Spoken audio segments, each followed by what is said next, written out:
Pues buenas tardes, buenos días o buenas noches, depende del lugar del mundo donde te encuentres. Bienvenidos a nuestro primer workshop del año 2026. Estamos súper emocionados de recibirlos en este workshop, que es nuestro primero de los de los 11 siguientes que vienen para continuar de este 2026. Y bueno, en diciembre del 2025 cerramos con un workshop que le llamamos el efecto observador y les prometimos que íbamos a dar la siguiente parte. Entonces, pues para eso estamos aquí porque la última sesión se nos quedó, no sé, no llegamos ni a la tercera parte cuando se nos acabó el tiempo. Entonces, la razón, ahorita estábamos preguntando qué es lo que les movía para estar en este workshop y la verdad es que si hablo como personalmente, en un día que para mí es feriado y que a lo mejor podría estar de paseo o de compras por ahí en las tiendas o caminando o alguna cosa, a mí me mueve mucho el tema de venir a conectar con mujeres y hombres alrededor del mundo que se ocupan de las infancias en los diferentes roles que se encuentren como madres, como educadoras, como directoras, como porque cada vez que alguien invierte media hora de su tiempo, 40 minutos, una hora, el tiempo que sea, es una forma de invertir, es una forma de apostar y de aportar para tener mejores infancias, mejores espacios, mejor calidad de vida, ¿no? Entonces, bueno, pues hoy me acompaña mi queridísima la doctora Esther Arce, que además de todo es mi amiga. Entonces, la verdad es que me encanta venir a estos espacios con la doctora Esther Arce, con el doctor Jorge Prado, que será otro de nuestros invitados, con Samantha, con las diferentes personalidades que luego nos vienen acompañando. Algún día y traería todo el equipo para que vean todo el grupo de apasionados de la educación que somos. Esther, ¿qué me dices? ¿Qué te mueve por estar acá? A ver. Bueno, estoy leyendo el chat y me conmueve mucho que la mayoría de estas mujeres que están aquí están escribiendo que están aquí fundamentalmente por sus hijos, también por el trabajo, ¿no? También hay personas que trabajan y mujeres que están aquí que son maestras y que están trabajando con infancias, con niños y niñas. Por ambos lados me conmueve, porque las que son mamás, creo que es algo que no se suele hacer, parece que la sabiduría ya la tienes es una minoría la gente que se preocupa por cómo, cómo ofrecer y cómo generar un vínculo de confianza con tu hijo. Y eso me conmueve un montón, ¿no? O sea, porque puedo entender que la gente que está trabajando con niños y con niñas, pues haya como una preocupación incluso profesional, laboral, qué sé yo, ¿no? Pero las que son mamás parece que dan por hecho que ya pues son mamás y que ya lo saben todo o que no necesitan nada, ningún recurso, ninguna herramienta, ningún proceso de aprendizaje y nada que ver. O sea, yo al contrario, casi invitaría más a las mamás, pues porque los niños al final con quienes pasan más tiempo es con sus mamás y con sus papás en la casa, ¿no? Son realmente quienes los crían, ¿no? Entonces, como que la labor de maternar, al final, implica muchísimos factores que pasamos por alto muchas veces, ¿no? Así es que muchas gracias. Y muchas gracias ahí por responder en el chat. A mí esto me da una información muy valiosa de vosotras. Bueno, y para presumirte, ya tenemos a nuestro primer hombre en la sala. Ya que acaba de entrar nuestro primer hombre, o sea, nada más que está como divulgación Montessori, es Aaron Vélez, Ah, quien además trabaja con nosotros dando filosofía Montessori, a nuestras estudiantes que se forman como guías de taller. Aaron, gracias por acompañarnos, bienvenida. Es que estábamos diciendo que no teníamos ningún hombre en la sala, así es que nos sentimos honrada que nos acompañes. sí, que se deje ver, a ver, para creérmelo, para El saber. mundo te quiere conocer, Aarón. Hola, hola, buenos días, buenas tardes, ¿cómo están?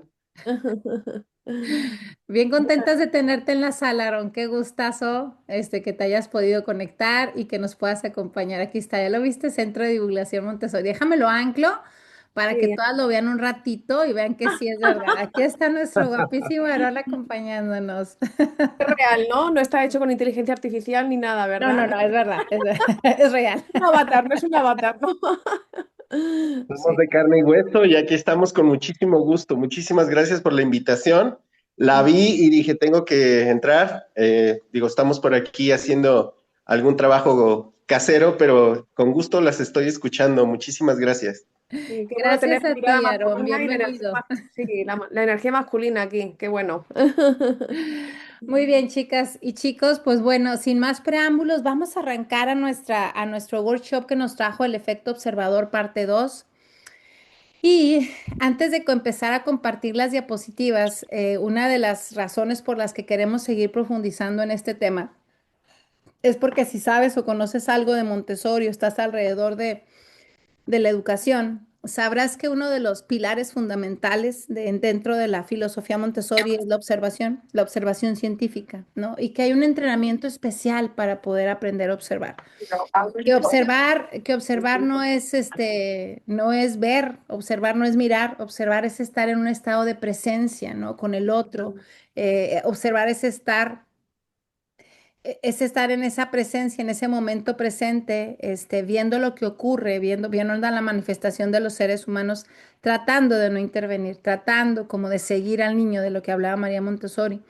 Sin embargo, la observación, cada vez se hace como más compleja como de ejecutarla y más allá de la complejidad en su ejecución, Por allá. está en el propio proceso interno, ¿no? En el proceso interno de nosotros mismos como observadores, ¿no? Porque mientras observo, ¿cómo me siento mientras observo, ¿no? Nosotros ahora que estamos indagando en áreas como neurociencias, neurodivergencias y mentorías, en todos los escenarios siempre estamos hablando de la observación y siempre estamos entrenando a las personas que vienen a los espacios para el tema de aprender a observar. ¿Cómo observar, no? ¿Cómo observar si es un obstáculo? ¿Cómo observar para permitir? ¿Cómo observar para permitirme, no? Y cómo dejar tantos afanes que la vida moderna me exige, tantas expectativas, tantas luchas y cómo aprender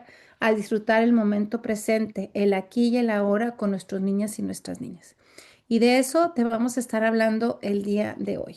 ¿De acuerdo? Si tienes alguna pregunta o quieres hacer alguna intervención, por favor lo puedes anotar en el chat. Esther va a estar al pendiente. Primero voy a empezar a hablar yo. Después va a venir Esther o vamos a estar por ahí, pero cualquier duda que te surja, cualquier cuestión que quieras como compartirnos, por favor, siéntete con la confianza. Muy bien, pues vamos a hablar acerca del efecto observador y esta segunda parte la pusimos de la mirada a la presencia. ¿Por qué hablar de esto en educación? No somos espectadores neutrales mientras se trata de educar. Y bueno, ¿quién educa? No solamente educa al maestro, la guía que está en el ambiente Montessori. Las madres y los padres son los primeros educadores en casa. Somos educadores naturales, ¿no? Aunque no tengamos una formación, aunque no tengamos una etiqueta, aunque no tengamos un rol como tal, el hecho de estar criando es que estamos educando y formando de alguna manera, ¿no? La forma en cómo miramos, en cómo interpretamos y cómo nos posicionamos frente al niño, a los niños, influye directamente su conducta, en su regulación emocional y en su construcción interna. ¿Qué nos recuerda el efecto observador? Nos recuerda que la realidad que creemos observar, también está siendo moldeada por nuestra presencia. En los ambientes Montessori, en los ambientes educativos en general, la mirada del adulto no es inocente, puede abrir posibilidades o cerrarlas. Nosotros nos damos cuenta cuando observamos, por ejemplo, que nuestra presencia, la forma como estamos en el lugar donde observamos ya nos impacta. Tal vez acuerdas del pasado, cuando tu abuelita, cuando tu mamá, si fuiste criada hace algunas décadas atrás, con la pura mirada eran capaces de retirarnos sin lugar. O sea, con la pura mirada, o sea, su presencia era tan fuerte que no tenían que hablar, o sea, solamente con echarnos unos ojos ya era así, ya se podían como comunicarnos. Es decir, nuestro cuerpo también habla, ¿no? Y a veces, en ocasiones, nosotros queremos que estimular a nuestros estudiantes a que lo hagan mejor, a que vayan a otros materiales, a que salgan adelante a nuestros niños, pero no nos estamos dando cuenta que la super exigencia o la forma como lo estamos sintiendo está siendo como una barrera y no un puente, ¿no? Y lo que queremos hacer es como puentes. ¿Cómo ves esto, Esther? Bueno, a mí me viene con lo que estabas explicando, cómo los niños y las niñas son perceptivos más allá de la mirada, más allá de lo visual, es decir, cómo perciben la energía con la que los miramos. Y yo tengo hasta evidencias de eso porque tengo experiencia precisamente con niños y niñas con debilidad visual o invidentes que aunque no puedan ver al adulto lo que sea, sienten el peso de la mirada, ¿no? Cuando es una mirada incisiva, sancionadora, punitiva, de exigencia, etcétera. Entonces, los niños que están muy conectados consigo mismos y consigo mismas, em, y que aparte tienen como que muy abiertos todos los canales, em, más allá de que los miremos o no los miremos bien, o sea, ellos perciben la intencionalidad, ¿no? Perciben cuál es la motivación y el juicio que estás estableciendo a la hora de mirarlo, ¿no? Entonces sí que hay que llevar mucho cuidado o por lo menos como ser consciente, ¿no? O sea, tomar conciencia de qué nos pasa frente a una situación o un conflicto o algo que nos rebase, que no sepamos gestionar con los niños y niñas. Eso es lo que me viene, Lili. Gracias, Esther. Y bueno, si hablamos desde la parte como científica, el efecto observador señala el acto de observar modifica aquello que es observado. Eso es definitivo. Si lo trasladamos al ámbito educativo, si lo trasladamos a los ambientes o a los espacios familiares, tendríamos que preguntarnos lo siguiente. ¿Desde dónde observo al niño? Es decir, cuando me siento a observar al niño, lo observo desde mis expectativas, lo observo desde mis exigencias, lo observo desde mi falta, lo observo desde mi carencia, lo observo desde el amor, lo observo desde la neutralidad, que eso sería lo ideal, ¿no? Sin embargo, eso es casi para santos, llegar allá, ¿no? Observarlo desde la neutralidad. Y si no para santos, para gente que está haciendo muchísimo trabajo consigo mismo, ¿no? Desde el juicio, desde la expectativa, desde el cansancio, desde dónde estoy observando a mi estudiante, a mi hijo, a mi adolescente, a mi niño, ¿no? Desde dónde lo estoy observando. O desde la presencia, desde la curiosidad y desde la apertura. Si tu respuesta es alguna de estas tres últimas, si te haces esta pregunta a conciencia ahorita, ¿desde dónde observo al niño? Y tu respuesta resuena con presencia, curiosidad y apertura, sigue por ahí, sigue por ahí, sigue por ahí. Ese es el camino.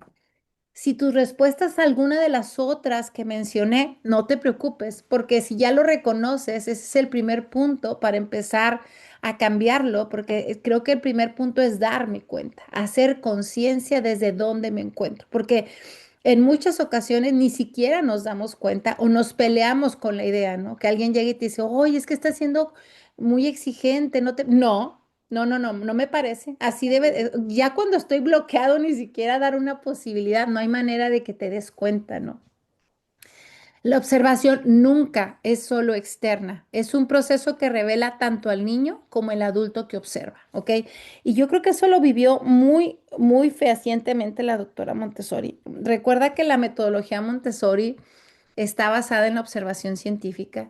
Y una de las cosas que a mí me asombra es que si lees los libros de la doctora Montessori, decimos que es una metodología que se forjó en más de 40 años de observación. Y yo me pongo a ver que la mayoría de los libros de la doctora Montessori están escritos están escritos de esas grandes observaciones que ella hacía de los niños, ¿no? Y obviamente después de las reflexiones alrededor de ellos y combinado con el conocimiento que por supuesto que tenía, ¿no? Sin embargo, la forma como fue descubriendo al niño y la razón por la que Montessori sigue tan vigente aún después de tanto tiempo, evidentemente es porque el gran descubrimiento que hizo fue seguir la naturaleza humana. Y la naturaleza humana, la única forma que tiene de manifestarse o de que la podamos observar es siguiéndola en su propia manifestación. No sé si me explico con esto, Esther. Bueno, aquí la palabra clave es acompañar. O sea, la idea no es imponer al niño, no es enseñarle como si los niños se trataran de unos vasos vacíos que hay que llenarlos de contenido, sino más bien con todo el respeto y con toda la delicadeza del mundo, acompañar las necesidades de los niños y niñas. Ellos son los que nos trazan la ruta y el camino. Y desde esa actitud respetuosa, ¿no? Poder observarlos, ¿no? Sí, obviamente, cuando observamos, pues claro que interfieren y están ahí presentes, porque es algo que tenemos como muy interiorizado, nuestras creencias, nuestros filtros perceptivos, que vamos a hablar más adelante de ellos, nuestros juicios, nuestro carácter también. Entonces, cómo eso interviene y seguramente impide, o en algunas ocasiones también lo puede facilitar, el vínculo y la intimidad con el niño, ¿no? Un vínculo afectivo con el niño. Pero como decía Lili, la clave es darnos cuenta, ¿no? Tampoco sin castigarnos y sin estar tampoco flagelándonos por eso, porque es parte también de nuestro proceso. Entonces, como que el primer paso y fundamental es como que darse cuenta a veces.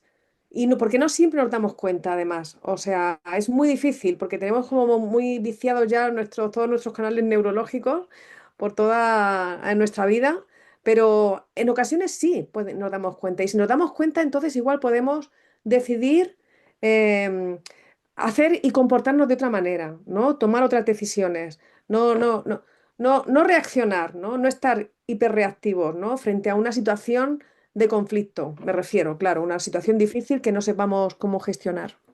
Y fíjate, Esther, que parece que suena como muy trillado y muy, y como ya se, y como muy, como muy simple, ¿no? Como el seguir al niño en ese sentido.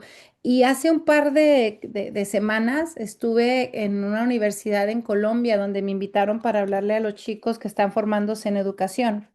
Y ellos me hacían una pregunta muy valiosa que seguramente mucha gente que está aquí se la hace si trabajas en educación y sobre todo si la escuela donde trabajas está inscrita a algún ministerio de educación y es, ¿cómo le hacemos cuando tenemos encima planes y programas de estudio, ¿no? ¿Cómo le hacemos cuando están esperando tantas cosas de nosotros, ¿no? Porque ahí es cuando se vuelve como complejo, ¿no? Porque con todo y que quieras seguir al niño, tienes como una carga encima de ti de todas las cosas que se esperan que el niño aprenda, que el niño haga, que el niño diga, que el niño, etcétera, ¿no? Entonces ahí hay como una lucha bien, bien fuerte entre lo que quiere ser la guía o el maestro, lo que esperan que dé como resultados tanto los padres como la escuela y la sociedad en general, ¿no? Entonces, en todo eso, en medio de todas esas como disputas, se encuentra el niño, ¿no? Y se encuentra el joven y se encuentra el adolescente y se encuentran todos estos afanes, ¿no? De los que estos objetivos, todas estas cosas, todas estas competencias, todas estas cosas que buscamos desarrollar en la escuela, muchas veces pasando por encima de los niños, de los adolescentes, porque en muchos de los casos, muchas de las cuestiones que estamos buscando que aprendan, no son precisamente de su interés, ¿no? Y si algo bello hace Montessori es seguir al niño en su naturaleza y en sus intereses, ¿no? En sus intereses. Entonces, hay mucho como por ahondar y por conversar respecto a eso. Montessori y la observación fue esta mirada revolucionaria de la que ya les empecé a hablar un poco. La observación no era una técnica como tal solamente, sino un acto científico y ético. ¿Ok? Montessori nos proponía observar antes de intervenir, conocer antes de corregir, comprender antes de juzgar. Afirmaba que el adulto debía transformarse a sí mismo para poder acompañar al niño.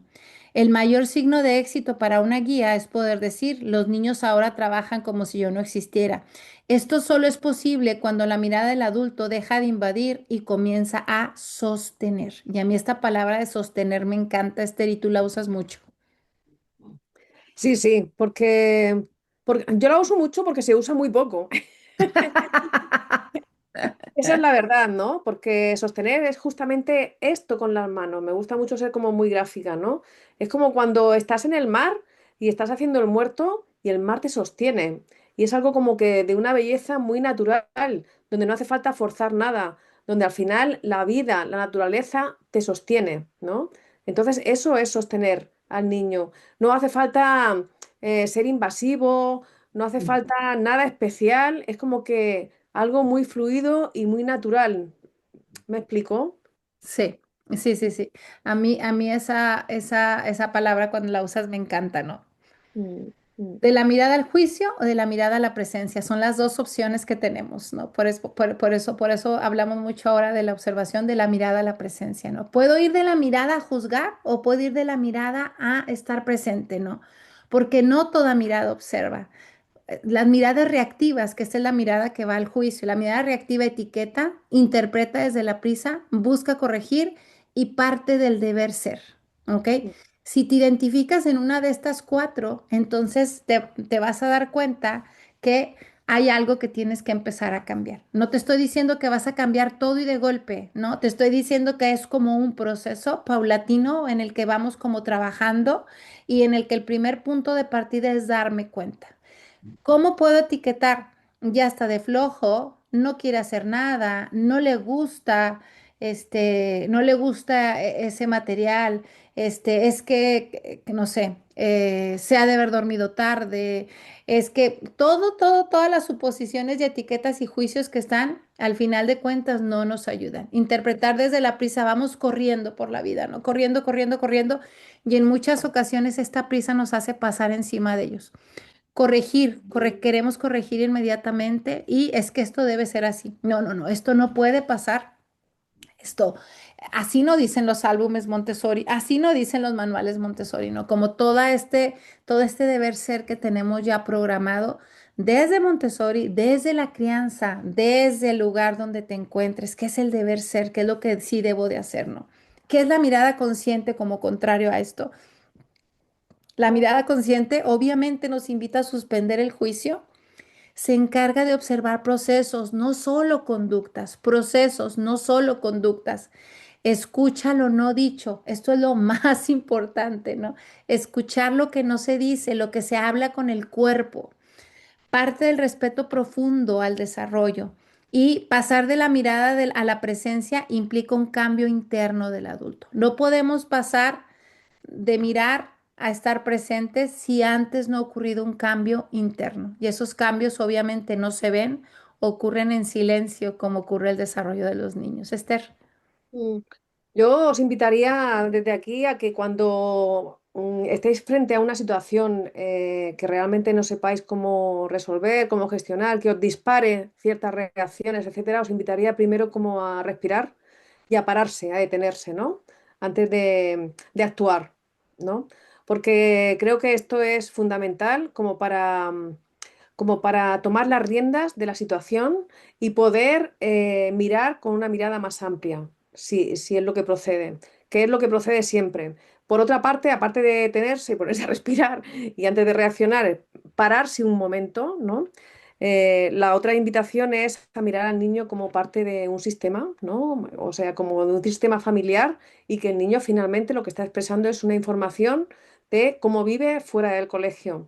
Entonces, después de esa observación, sí, es así como muy bueno y muy interesante también y muy sano porque como que le baja dos rayitas al juicio, ¿no? Y uno se relaja en preguntarle o preguntarle directamente a él o conocer un poco cuáles son las circunstancias eh, que rodean al niño, ¿no? Circunstancias familiares, materiales, económicas, en fin, con quién está fuera del colegio, etcétera. Y tengas Esa evidencia, es, porque nada esa es más, mi invitación. Y lo que decía Lili, lo que estaba diciendo de suspender el juicio, eso me parece fundamental, porque hay como una concepción muy generalizada de que el niño nos está retando, que el niño nos quiere provocar, y que pues el niño nos está retando, que te hagan etcétera. proceder y Y ya que te firmen el Hay oficio una persona que está con su micrófono y ya me activado. informa Por el oficio favor, también. A mí si lo que puede derivada desactivar.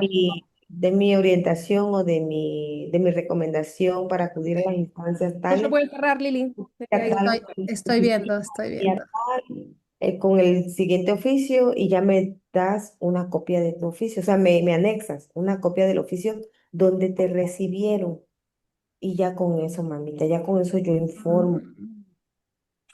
Es que fíjate que tendría que salirme de la pantalla completa, Esther, para poderlo. Creo que ya se dio Ya, cuenta, ya lo cerramos. Ok. o ya terminó la explicación del oficio. Sí, la próxima vez voy a configurar para eso. Ok, sí.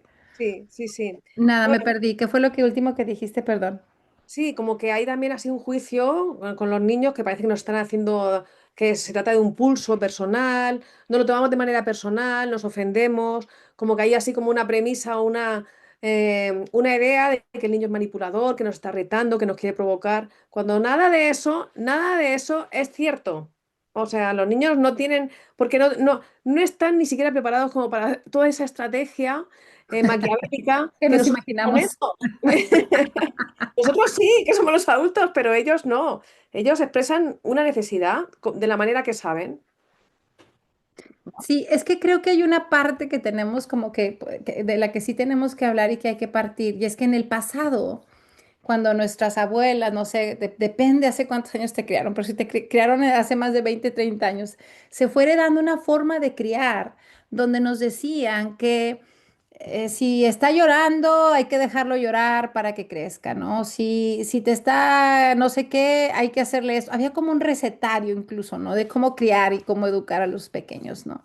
Y entonces en eso se fueron creando como mitos, voy a decir neuromitos, porque se han quedado integrados, incrustados en nuestra crianza, en nuestra forma. Y entre ellas estaba como el decir que si estaba haciendo eso era porque estaba llamando la atención, era porque quería, porque quiere tener el control, era porque entonces había muchas cosas de esas, ¿no? De tal forma que a los niños en el pasado se les dejaba llorar mucho tiempo y decían, déjalo, se va a quedar dormido de tanto llorar, o déjalo, vas a ver. Entonces pasaba una hora y el ¿qué nos dijeron las neurociencias desde que aparecieron? No, no puede un niño permanecer más de 5 minutos llorando. Hay un coste neuronal, hay un daño, hay un coste neuronal, hay un pago que estamos haciendo si estamos haciendo que el niño lo dejamos llorar por tanto tiempo. Si no puede salir del llanto por sí mismo, es porque necesita ayuda. Es decir, cuando ha pasado mucho tiempo y no ha dejado de llorar, es porque necesita que lo ayude. No te está manipulando, ni te está tomando el pelo, ni te está probando, porque no tiene esa conciencia de crear una cuestión maquiavélica como voy a manipular a mi mamá y luego a mi papá. No está creando historias, el niño está viviendo y eso tienes que entenderlo y saber que te tienes que convertir en un adulto seguro para los niños y las niñas. Llámate guía, llámate padre, llámate madre, llámate educador. En el rol que te encuentres, que se encuentren niños contigo, en eso nos tenemos que convertir. Porque si seguimos repitiendo estas creencias que nos han heredado por generaciones, vamos a seguir pagando este costo de este daño que hacemos a los niños y a las niñas. Y luego tenemos generaciones de adultas que nos quejamos porque es así por todo lo que no hicimos, por todas las omisiones, por todos los olvidos, por todas las cosas de las que no nos encargamos cuando nos teníamos que encargar, ¿no? Creo que este es el acto más importante de cuando se trata de educar, ¿no?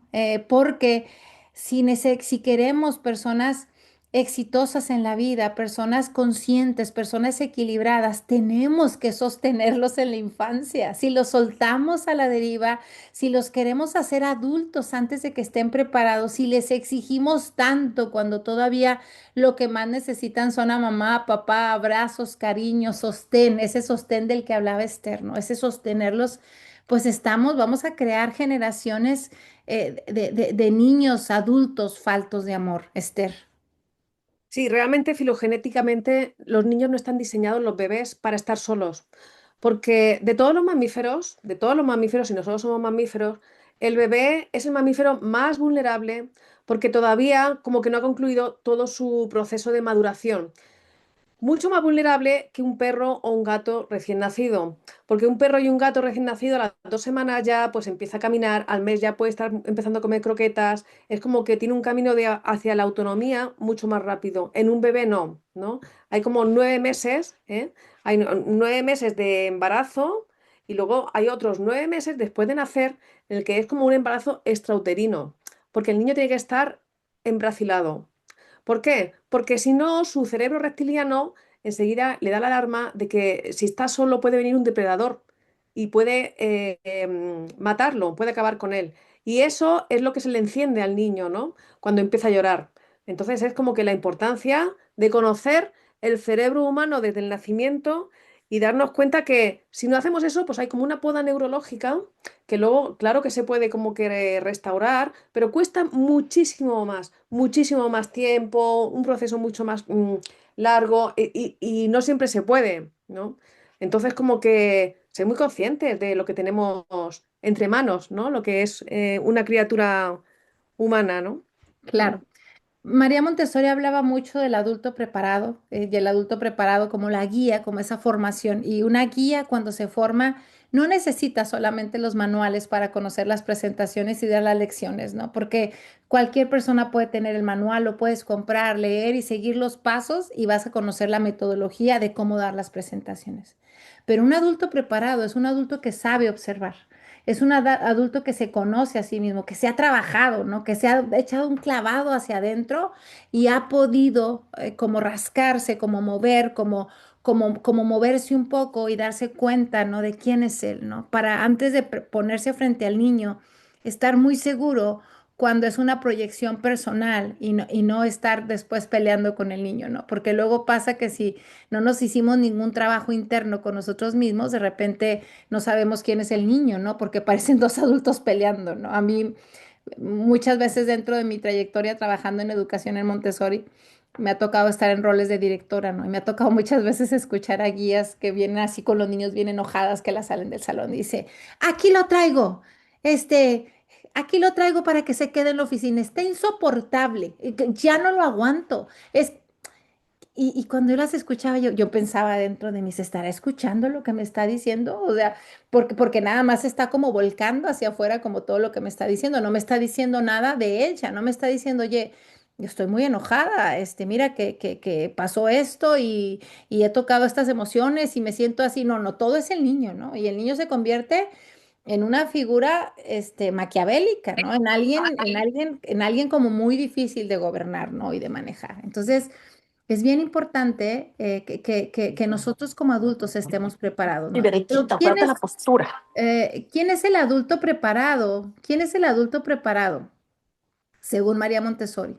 El adulto preparado, según María Montessori, no es quien más hace, sino quien regula su mundo interno, observa sin invadir, interviene solo cuando es necesario, confía en los procesos de los niños, tiene una presencia consciente y esta presencia consciente ayuda a que haya una regulación emocional de los niños, le da seguridad a los niños, favorece esta autorregulación, permite la verdadera autonomía y el niño siente desde dónde es mirado. Fíjate qué importante es toda esta parte de la que te estamos hablando cuando te conviertes en esa figura que regula, en esa figura adulta, en ese alto seguro, en ese pilar que puede tu hijo llegar a abrazar o tu estudiante. Somos pilares en la vida de los niños. Somos ese adulto seguro que es capaz de sostener, Esther.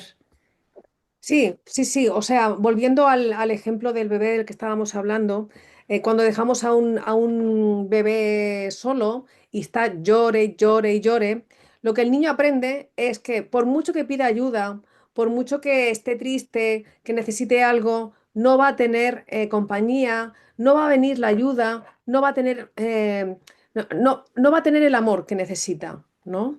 Y va a crecer con ese desmerecimiento y va a crecer pensando que está solo frente al mundo y que no puede confiar en nadie porque no ha podido confiar ni en su madre. Fijaros bien. Y así es como crecemos la mayoría de las personas y hemos crecido, ¿no? Con esa sensación interna. Quiero decir, esto no es que el niño crezca con todo este parrafada que os he echado consciente, pero así es como nos desarrollamos, ¿no? Luego tenemos mucha dificultad para pedir ayuda, para confiar en la vida, para confiar en los demás, para pensar que merecemos que alguien nos sostenga en un momento dado o nos contenga. Entonces, como que esto tiene su origen en la impronta que nos dejan esas experiencias en nuestros primeros meses de vida, ¿no? Y es curioso cómo hacemos con los niños lo que no hacemos con los adultos. A mí me llama mucho la atención cómo, por ejemplo, si ves a alguien llorando y es un adulto, a mí me ha pasado, incluso sin conocerlo, como que lo que me sale siempre es acercarme, preguntar qué te pasa, en qué te puede ayudar, en quedarme a su lado, ¿no? Mientras llora esa persona. Y sin embargo, cuando lo hace un niño, parece que es una actitud que hay que sancionar, ¿no? O sea, decir, no, Déjalo no. llorar, no, no, no te metas. Te dice, no, no, no, déjalo, déjalo, déjalo. No, ni te hace, pero espera, o sea, es un acto humano. Claro, claro, imagínate una amiga, una adulta, y que se pone a llorar, está tomando un café y se pone a llorar. Y entonces tú misma le dices, no, no, te voy a dejar, me voy. Si estás llorando, me voy. A que eso nos parece como muy fuera de... O sea, no nos lo podemos imaginar, nos explota la cabeza. Pues eso es lo que hacemos recurrentemente con los críos y con las Exacto, criaturas, ¿verdad? exacto. Mm, En general. Bueno, y mm. otra cosa que yo creo, y va relacionado con la que acaba de mencionar Esther, y es que el niño es parte de un sistema. Es decir, ese niño que tenemos en el ambiente, en el salón de clases, si es que trabajas en el ambiente, ¿no? y que dice groserías, y que le pega a los otros, y que empuja, y que no hace caso, y que avienta el material, y que todas esas cosas que tú ves que hace, no son conductas que él eligió, son conductas que él está observando y que las está repitiendo. Sí, las está observando de algún lado. Y yo no estoy diciendo necesariamente, porque a veces lo entendemos literalmente, yo no estoy diciendo que el papá le está pegando a la mamá necesariamente, ojo con eso, no. Sin embargo, si él observa algún tipo de agresión, incluso la agresión no dicha, no hablada, ¿no? Él lo va a representar de todas las formas en las que su cuerpo y su experiencia humana le permita, ¿no? Pero ese niño que vemos es parte de esa familia, no es un ser aislado y está repitiendo todas esas cosas, pero el que las paga es él, porque el que vive las consecuencias es él. La mamá y el papá están en sus casas, en sus trabajos, haciendo lo que tienen que hacer, ¿no? Entonces, cuando llamamos a mamá y a papá a intervenir para decirles, oye, está pasando estas cosas, ¿no? Casi siempre encontramos respuesta como, no, en la casa todo está muy bien, no está pasando nada. Y tampoco se trata de hacer dos frentes de ninguna manera, ¿no? Como que solamente lo estoy mencionando porque tienes que saber que el niño expresa dinámicas familiares, emocionales y relacionales. Comunica con su conducta lo que no puede decir con palabras. Ok, entonces no es un ente aislado. Esta parte la tienes que saber, sobre todo los niños antes de los 6 años. No siempre hablo mucho de esta etapa porque siento que es la etapa más vulnerable de nuestra humanidad, de nuestra vida en la tierra, ¿no? De los 0 a los 6 años, porque todavía no estamos listos para expresar lo que sentimos, lo que pensamos y que estamos a merced de los adultos. Entonces, en ese sentido es importante que aprendamos a observar al niño con otra mirada y a decir, esto que esté expresando no puede ser propio de él, ¿no? No, o sea, ni aún porque te van a decir los papás, es que ve 5 horas de caricaturas, sí, también eso le afecta, pero no es solamente las caricaturas, ¿no? Es como todo el contexto donde se encuentra. Esther. Sí, eso no significa que si vemos a un niño que está golpeando a otro o que se está autolesionando, lo vamos a dejar porque tenemos una mirada tan comprensiva que vamos a decir, no, pues este niño seguro que su familia es muy disfuncional y el pobre, no, no. Y le decía, habrá que poner unos límites, ¿no? O sea, sobre todo frente cuando realmente está agrediendo a alguien, se está agrediendo a sí mismo o está agrediendo qué sé yo, al ambiente, ¿no? A lo que hay alrededor. Pero excepto esos límites, que claro que hay que ahí contenerlo de alguna manera, ¿eh? Pero la idea es que más allá de eso podamos tener como una mirada más amplia y yo diré como más tierna también, o sea, más tierna, ¿no? O sea, una mirada que implique como más corazón y menos cabeza, ¿no? O sea, ¿qué nos hubiera gustado a nosotros que hicieran con nosotros? Entonces, como que desde ahí, desde esa empatía, pues poder hacer algo, aunque sea acompañarlo, ¿no? Cuando hablabas de los mitos que existen, que son muchos los que hay tradicionales, pues uno que se puso como medianamente de moda y que parece como relativamente moderno es poner al niño en la silla de pensar, por ejemplo, ¿no? En las guarderías, ¿no? Y cuando son muy pequeños. La silla de pensar es un castigo, porque realmente un niño, ¿qué va a pensar? O sea, o sea, es que es muy ridículo. O sea, lo ponen en otra habitación solo en la silla de pensar. Eso es, les falta apagar la luz, cerrar la puerta y dejarlo a oscuras para asustarlo, no sé, ya es de terror eso. O sea, ¿cómo dejas a un niño quieto en una silla? ¿Qué va a reflexionar el niño? O sea, si eso no lo podemos hacer ni los adultos, si no es en interacción con alguien, por eso vamos a terapia. O sea, nosotros solos nos ponen a pensar, ponte en la silla de pensar. Fulanita, Lucía, André, ponte en la silla de pensar. Por ejemplo, es una locura. Y lo hacemos de una forma con el piloto automático. Es que ni siquiera nos ponemos a cuestionar esas cosas que están como tan sistematizadas y tan aprobadas socialmente, ¿no? Lili, ¿tú qué piensas? Sí, bueno, te puedo decir que hay, por ejemplo, escuelas donde se establecen como que cuáles son las formas, o sea, es decir, los papás, por ejemplo, acá en Estados Unidos siempre te preguntan que cuál es la forma, cómo van a manejar la disciplina y esas cuestiones. Y bueno, hay muchísimas corrientes pedagógicas acerca de cuál es la forma como de disciplinar, ¿no? O de poner límites. En Montessori hablamos de límites y consecuencias y tú mencionaste muy bien los tres límites esenciales que son no dañarse a sí mismo, no dañar a los demás y no dañar el ambiente que los rodea, ¿no? Y a los demás, no dañarlos ni física ni verbalmente, a sí mismos ni física ni verbalmente. Yo estoy como integrando esas dos palabras, que es cuando hablamos de límites y consecuencias. Sin embargo, en muchas ocasiones, cuando las guías tienen que poner, hay consecuencias naturales y consecuencias lógicas. Las naturales, algo se cae, se derrama, pues hay que limpiarlo y ya, ¿no? Y ahí está puesta la consecuencia, no pasa nada.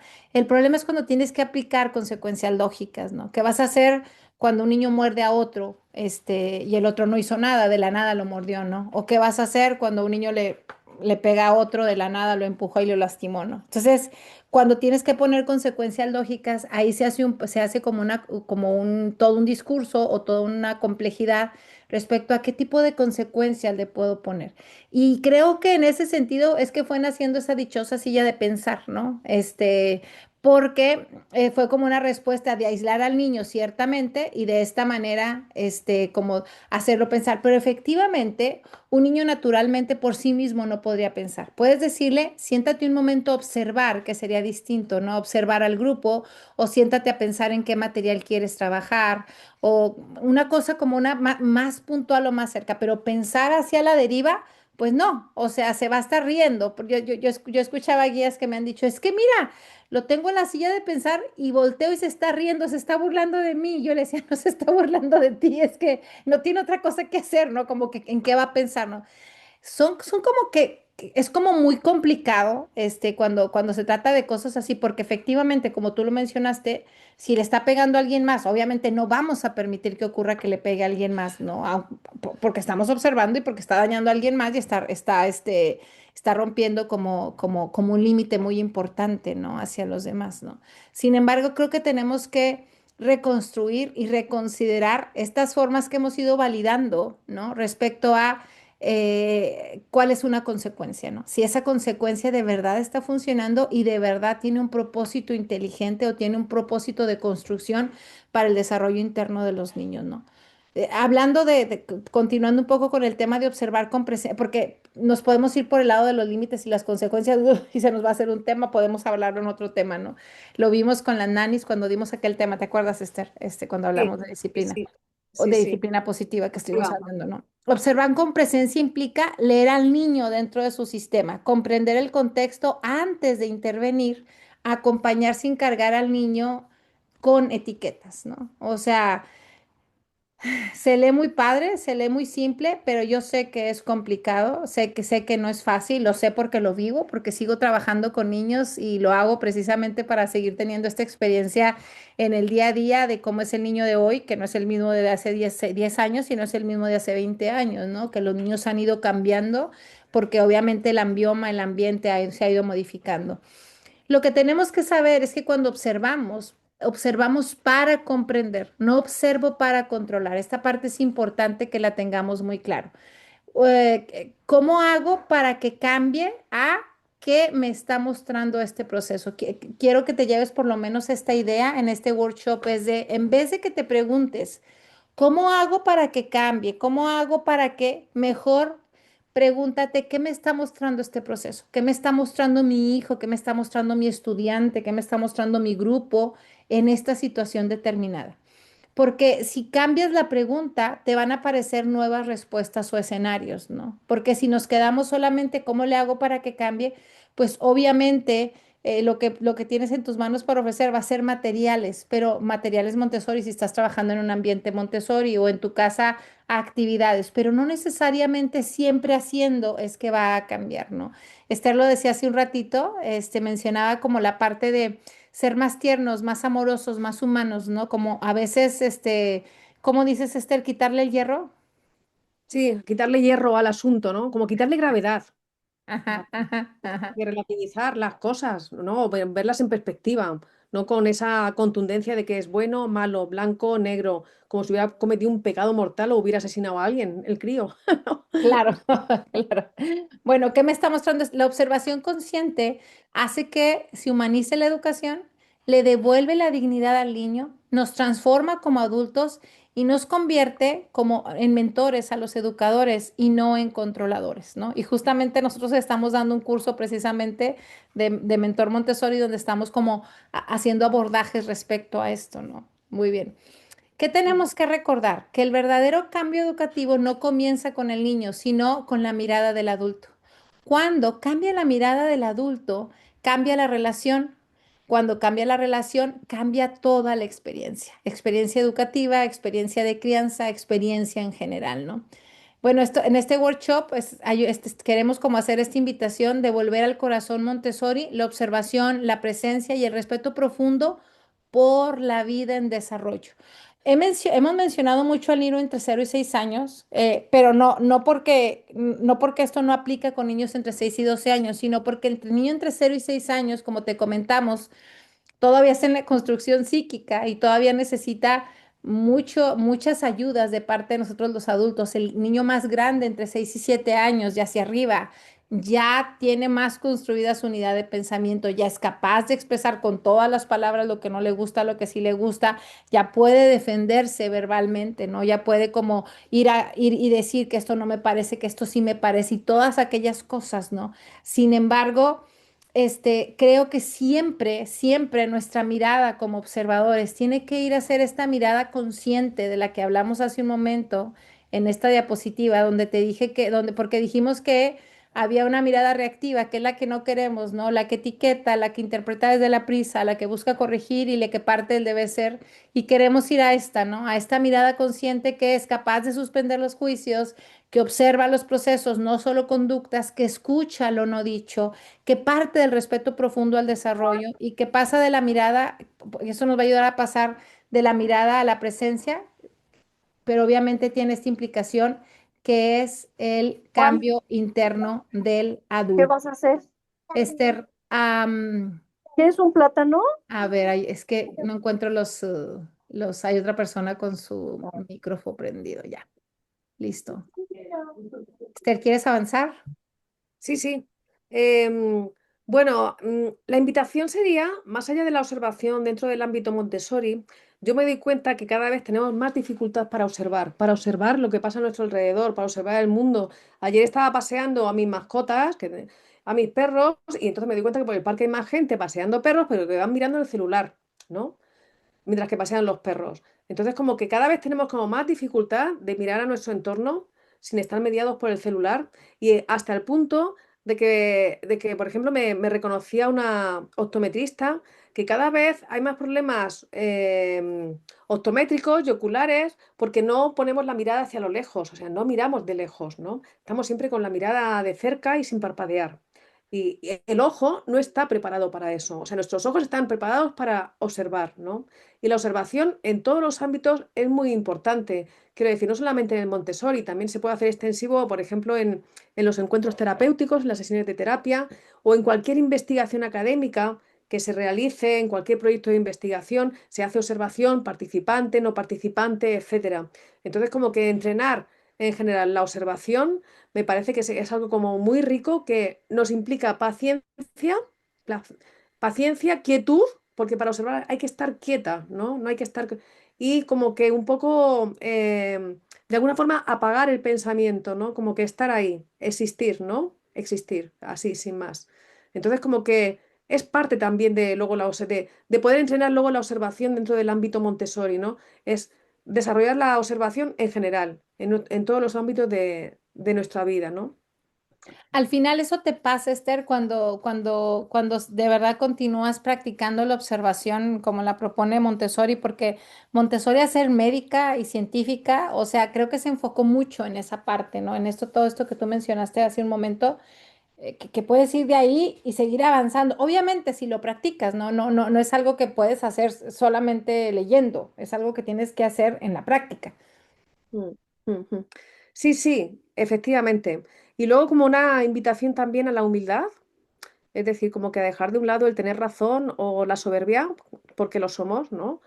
Esa necesidad que tenemos, caracterial, o sea, más del ego que de nuestro ser esencial, un poco es como un llamamiento a eso, a la humildad, ¿no? A cuestionarnos nosotras, a poder dudar, a no tener por qué tener siempre como que la certeza o la seguridad de si estamos haciéndolo bien, mal, si nos hemos equivocado y en cualquier caso aprender de esos errores o si el niño tiene, bueno, si el niño está preparado como para que pueda entender ahí como que un proceso de restauración a través del perdón, pedirle perdón, pero si no, pues también mostrarle nuestro arrepentimiento con acciones, ¿no? Para compensarlo, porque eso también puede suceder, quiero decir, podemos meter la pata, ¿vale?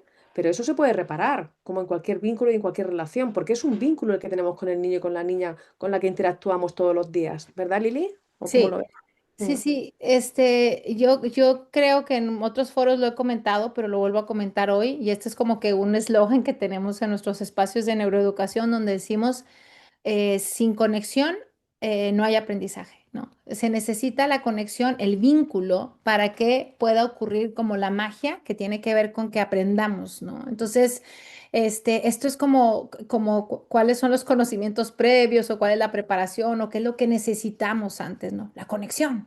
Y si no hay conexión, no existe lo demás, ¿no? Entonces, hacemos un trabajo, los que estamos criando y educando, ¿no? Un trabajo extremadamente humano. Y entonces y en esta condición necesitamos prepararnos, ¿no? Pero no es una preparación como todas las carreras universitarias que se acaba cuando vas a la universidad y ahí terminas, ¿no? Sino que es algo que continúa de por vida, ¿no? Porque como humanos, pues estamos en constante cambio y evolución, Steph. Claro, y aquí, fíjate, os quiero poner un ejemplo de algo que me ha sucedido a mí, me sucedió el viernes precisamente, hablando de que no terminé la universidad. Yo doy clases en la Universidad Iberoamericana, bueno, es una universidad privada de los jesuitas de aquí de Torreón, Coahuila, México. Y el viernes tuve una situación con uno de mis alumnos, estoy hablando de gente que tiene 20 años, quiero decir que ya no son niños ni adolescentes, pero tampoco son adultos, quiero decir, aún no tienen completamente desarrollado toda la parte frontal del cerebro y eso también hay que tenerlo en cuenta. Entonces, fijaros, lo voy a explicar brevemente para que os hagáis una idea de lo que pasó y de cuál fue mi aprendizaje, porque ahí la erré yo. Pues es un alumno que llega tarde a la clase, llegó tarde como 20 minutos. Tuvimos que hacer como una dinámica y una tarea y no llevaba pluma, le tuve que dejar una. Y después de eso, mientras que yo ponía un video de algo que me interesaba que vieran, se puso a ver su computadora, ¿no? Y se puso a hacer sus cosas en la computadora. Entonces yo, delante de todo el grupo, le dije... A ver, se llama Rogelio. Rogelio, ¿qué puedo hacer para que te interese esta materia? O sea, para despertar tu interés, le dije, ¿no? Y entonces, muy reactivo, me contesta, ¿y quién te ha dicho a ti que no me interesa la materia? ¿No? Toma. Claro, yo ya ahí me callé porque me quedé bloqueada y no sabía qué contestar.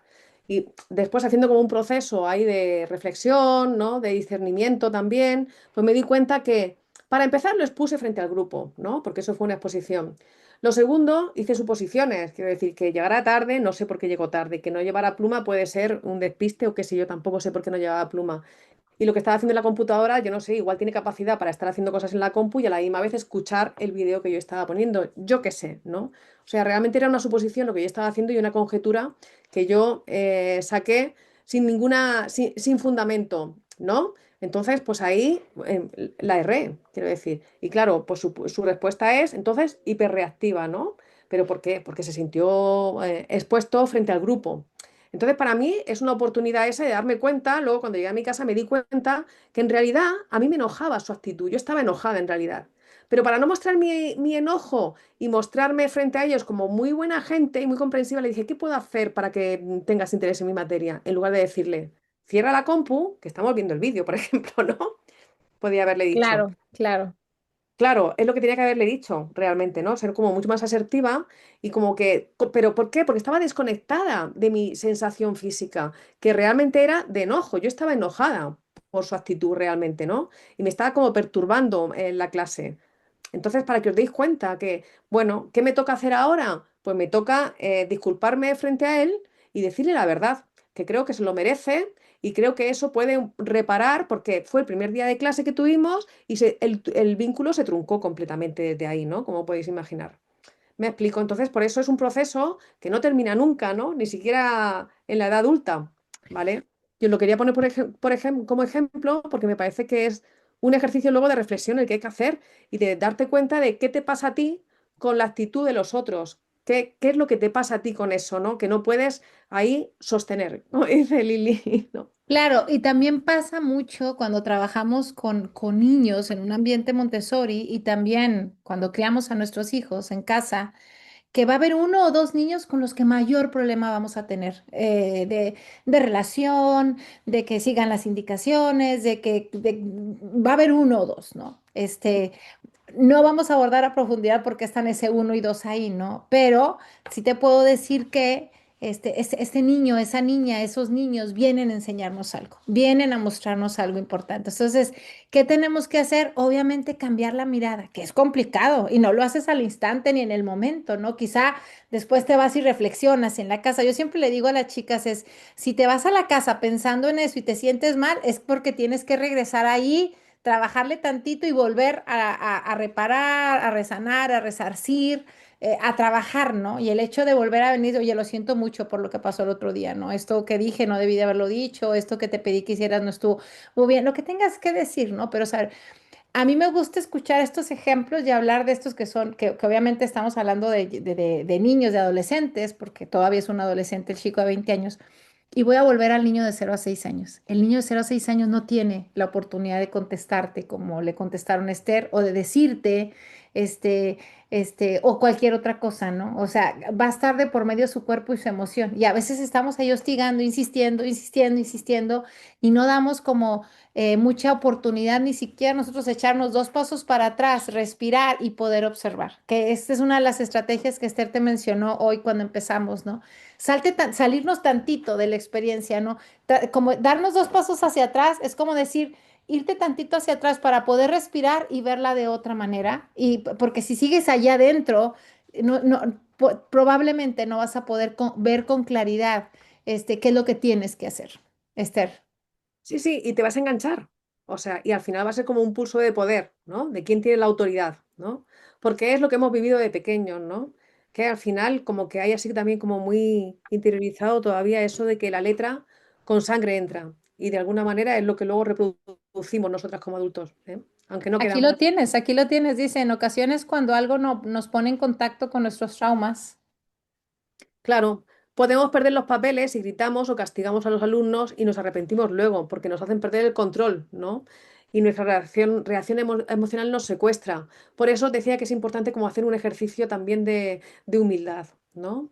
O sea, no tanto de ganar y de tener razón, de imponernos, o sea, como que lo que decía Lili, ¿no? Como que hacernos para atrás para poder ampliar la mirada, porque para poder ampliar la mirada sobre un escenario, ¿no? Hay que mirar, hay que echarse para atrás, ¿no? O sea, y así es como puedes ver en perspectiva y puedes ver más elementos que en un principio no percibías y no tenías en cuenta. Es la única manera. Bueno, un buen profesor tiene que ser capaz de ponerse en el lugar de quienes se encuentran difícil avanzar. Esto es también como que muy elemental y muy de sentido común, lo que es la empatía, ponerse en los zapatos de otros, ¿verdad? Seguro que tenéis niños y niñas que os reflejan o que os recuerdan a vosotras mismas cuando erais pequeños. ¿Es así? ¿Os ha pasado? Con alguno de vuestros hijos, ¿no? Claro.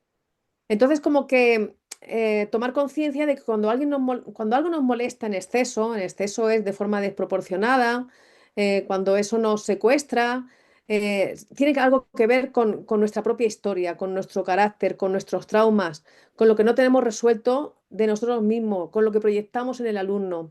Entonces, por eso, lo único que podemos hacer es cambiar la manera de mirar, ¿no?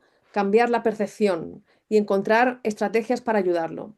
Solo así las cosas van a cambiar. De la otra manera, lo único que vamos a hacer es como que engancharnos y quedarnos ahí bloqueadas, ¿no? Y que el conflicto no tenga salida por ningún lado, ¿no? Y eso también nos ha pasado a todas, ¿verdad? Claro, definitivamente. Sí. Creo que esta va a ser la última, Esther, para abrir una sesión de preguntas y respuestas. Es que no nos da. Estas diapositivas son 61 y vamos en la 28. Déjame les presumo a nuestras chicas, pero nunca nos da para acabarlo. Ya llevamos dos sesiones, así es que vamos a completar esta y abrimos una sesión de preguntas y respuestas. Sí, sí, sí, voy a ser breve, si no, no terminamos aquí, Lili. Bueno, no terminamos, sí. Entonces, ser conscientes de cómo percibimos, ¿no? O sea, de qué filtros perceptivos están influyendo y sesgando nuestra mirada y cómo eso nos condiciona para ver la totalidad de la persona, pues nos permite al final como un trato más justo y más equitativo en la relación con los alumnos. ¿Y cuáles son esos filtros perceptivos? Pues los neurológicos, es decir, esos canales neurológicos con los que hemos ido creciendo, que son así como rutas y surcos que ya están hechos y que realmente se han desarrollado condicionados por nuestras experiencias más tempranas. También hay así como que un filtro perceptivo es nuestro filtro familiar, del sistema familiar, ¿no? En cuanto a las creencias que ahí se establecen, a las normas, a la forma de vivir, etcétera, y a los patrones de conducta, de comportamiento, etcétera. Y luego todos los condicionantes sociales, ¿no? Que es todo lo que tiene que ver con la cultura, que vemos y aquí lo podemos ver, ¿no? Porque somos de diferentes países, como que cada cultura pone en valor unos principios u otros, o tiene una manera de relacionarse, o tiene unas creencias diferentes. Y con esto ya terminé. Bueno, la realidad es que no terminamos, chicas, más bien se nos va acabando el tiempo. Este es un tema bueno, podrán notar que nos apasiona. Y podrán notar que es un tema muy rico en el que podemos como seguir avanzando. A mí esta parte no sé si Esther la leyó literalmente, pero me gustó mucho este ejemplo que puso ahí donde dice, si yo percibo que un alumno lo veo como déspota y puedo poner en vez de déspota cualquier otra palabra, no cualquier otra etiqueta, enojón, gruñón, todas las palabras que quieras como ahí agregar, te genera una emoción de rabia. Tu relación con él va a estar marcada por ciertos comportamientos, ¿no? De rabia, de enojo, de... Entonces, cambiar la mirada, creo que esa es una como estrategia que podemos utilizar, cambiar como, porque si no, vamos a estar ahí con bastantes dificultades, ¿no? Con bastantes dificultades. Y bueno, para cerrar, voy a regresar un poquito a esta parte de aquí que es como un recordatorio con el que quiero que cerremos. El verdadero cambio no comienza como creemos en el niño, sino en nuestra mirada como adultos, porque cuando esta mirada cambia, cambia la relación. Y cuando cambia la relación, cambia nuestra experiencia educativa, nuestra experiencia de crianza, nuestra experiencia de vida. Y siento que si todas ustedes están aquí hoy a la 1:32 de la tarde en hora de Austin y a las otras horas, que depende de donde te encuentres, es porque tienes un interés profundo en hacer diferente tu trabajo como guía, como mentora, como directora, como en el lugar donde te encuentras, ¿no? Y desde ahí esperamos que este espacio te haya servido, te haya dado un poquito de luz, te haya dado esperanza o te haya generado más dudas y te lleve a investigar. Queremos abrir un espacio de preguntas y respuestas, comentarios. Puedes abrir tu micrófono o simplemente escribir en el chat. ¿Qué les pareció, chicas? ¿Les gustó el tema? Dice Susan, saludos desde Costa Rica, me encanta el tema, muchas gracias por hacer de esta información un espacio amplio y general, me encanta la explicación cuando también lo vemos desde la perspectiva del funcionamiento cerebral. Gracias, Susan. ¿Alguien tiene alguna pregunta o comentario? ¿Se llevaron todo claro? ¿Listas para ponerlo en práctica? Mañana mismo ya, desde ahorita. Bueno, si pueden ir abriendo su cámara para tomar una foto, se los agradezco. Voy a tomar una foto. One, two, three. ¿Alguien tiene algún comentario, alguna pregunta, alguna recomendación? Hola Carlita, ¿qué andas haciendo? Mucho sin verte. Un placer escucharles siempre. Yo siempre me llevo algo y eso es muy enriquecedor, toda la experiencia que ambas tienen. Gracias por compartirlo. Bienvenida, gracias a ti. Ani, dice Ani, hola, saludos desde Argentina, me encantó todo lo explicaron, me quedaría más tiempo escuchándolas. Gracias, Ani. Te esperamos en el próximo workshop del siguiente mes, que si el efecto observador nos puede durar para todo el año. Ya vieron todas las diapositivas que no acabamos y toda la información. Y yo me estaba riendo en algunos momentos porque pensaba, a Esther siempre le sale la parte terapéutica, porque por algún lado le sale la parte que es terapeuta además de todo, ¿no? Entonces, bueno, esta formación como que brinca. Ok, Claro. chicas, sí, adelante. ¿Alguien iba a comentar algo? Escuché una vocecita. Sí, pues muchas gracias por su información que es muy valiosa, nos ayuda bastante pues para ponerlo en práctica y se aprende cada día más y la verdad las felicito. Un abrazo. Gracias, Gracias. gracias a ustedes. Dice Betsy, excelente, muchas gracias desde Cusco, Perú. Yay, Mm, Cusco, Perú, qué emoción. El Pues cono bueno, sur. chicos. El cono sur, quiero decir, Argentina, Perú. Qué bien, qué bien. Dice Yulisa, dice Juliana, muchas gracias por este espacio. Realmente lo que más me cuesta es esta parte de ser objetiva al observar a mis pequeños. Así es, Juliana, porque cuando si son tus hijas, cuando estamos criando, eso es muy, muy complicado. Muy complicado, es un proceso también. Gracias, muchas gracias por todo. Aprendí muchísimo desde Denver, Colorado. Gracias a ti, Yulisa, por sumarte. Bueno, chicas, pues. Les mandamos un abrazo. Por ahí síganos en nuestras redes para nuestro próximo workshop. Esperamos que tengan una maravillosa semana. Un beso. Hasta luego. Gracias. Gracias por el esfuerzo. Bye. Mira que Chao. tuvimos bastantes, ¿eh? Sí, sí, sí, sí, sí, sí.